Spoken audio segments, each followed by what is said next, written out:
યોદ્ધાઓ જેની છે આપણે બધા આતુરતાથી રાહ જોઈ રહ્યા હતા ને એ અપડેટ આપણી સામે આવી ગઈ છે. એટલે કે જિલ્લા ફાળવણીને લઈને જે પણ અપડેટ આવવાની હતી ને એ આપણી સામે આવી ગઈ છે.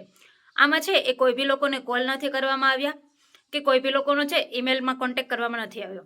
એટલે જેટલા બી લોકોને એ ક્વેશ્ચન હતો ને કે અમારો મોબાઈલ નંબર બંધ છે અથવા તો અમારે છે ઈમેલ આઈડી કોઈ બીજાનું નાખેલું છે, તો એવા લોકોનો ક્વેશ્ચન છે એ સોલ્વ થઈ ગયો છે. તો એમાં કરવાનું શું છે, તમે લોકો છે ઓજસની વેબસાઇટ વિઝિટ કરશો એટલે ત્યાં છે એ 3 જે લીટા કરેલા હોય છે જેને આપણે છે મેન મેનુ કહી છે, બરાબર.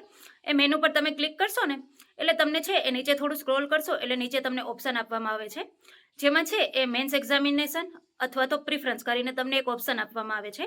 એ ઓપ્શન પર તમે છે ક્લિક કરશો એટલે ત્યાં છે તમારી પાસે છે તમારો બર્થ ડેટ માગશે, તમારો છે એ કોન્સ્ટેબલ માટેનો કન્ફર્મેશન નંબર માગશે અને સાથે સાથે છે નીચે કેપ્ચા જે લખેલો હોય છે એ તમારે ફિલઅપ કરવાનો હોય છે. એટલું તમે ફિલઅપ કરી દેશો એટલે તમારી સામે છે એ બીજું પેજ ખુલી જશે અને એ પેજ પર જઈ અને તમારે છે તમને તમારો ત્યાં છે એ માહિતી બતાવવામાં આવશે કે તમારું નામ શું છે, તમારો કન્ફર્મેશન નંબર શું છે, બરાબર. અને તમને એક ઓટીપી આવશે, તમે જે મોબાઈલ નંબર નાખેલો હોય છે ને એ મોબાઈલ નંબર ઉપર.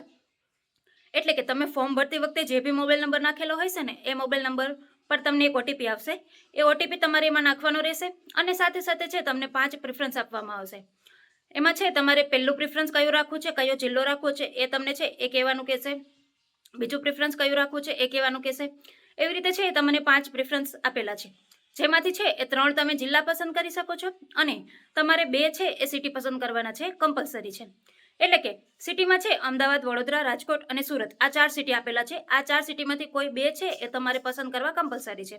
બાકીના 3 જિલ્લા છે એ તમે તમારો અથવા તમારી આસપાસના 2 જિલ્લામાંથી કોઈ બી એક નાખી શકો છો.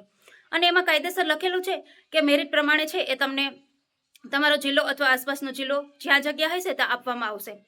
એટલે જે પણ લોકોને છે એ આવી રીતે બાકી હોય તો તમે લોકો છે અત્યારે જઈ ઓજસની વેબસાઇટ વિઝિટ કરી અને ત્યાં તમારું છે એ પસંદગી છે એ ફિલઅપ કરી દેજો. એટલે તમે ફિલઅપ કરશો ને એટલે તમને કન્ફર્મેશનનો છે એ ટેક્સ્ટ મેસેજ આવી જશે અને તમે ત્યાંથી છે એ પ્રિન્ટ પી રિસિપ્ટ છે એ તમે પ્રિન્ટ કરી શકશો તમારી રિસિપ્ટ.